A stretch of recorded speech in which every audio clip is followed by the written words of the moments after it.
لەگەڵ ئەوەی باران ڕەحمەتە و خەڵک چاوەڕێ بارانی زۆر ببارێت، بەڵام دانیشتوانی چەند کۆڵانێکی گەڕەکی شۆرا و لە کەرکووک کاتێک بارانی بەخوڕ ببارێت ئەوان تایان دێتێ و لە ترسی لافا و ماڵەکانیان چۆڵەکەن.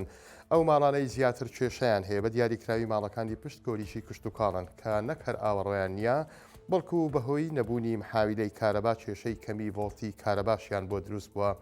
بەختیار محەممەد دانیشتووی گەڕەکی شۆرا و بە 1964 وێت ئاوەڕۆی گەڕەکەکە دەبێت بە ڕێگای زێرابی سندوقی دابڕوات، بەڵام بەهۆی کەمتەر خەمی بەڵێندەرەکان و حکومەتەوە بەشێکی لە کاتی باران بەرزە بێتەوە بۆ ناو ماڵان.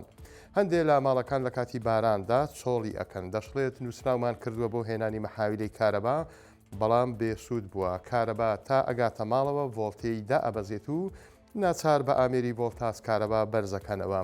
هەروەها ئەڵێ بڕیار بوو بۆ مزگەوتی گەڕەکەکە محاویلەیەک بهێنن، بەڵام ئەوەش نەکراوە و مزگەوت بە سۆپا گەرم ئەکرێتەوە.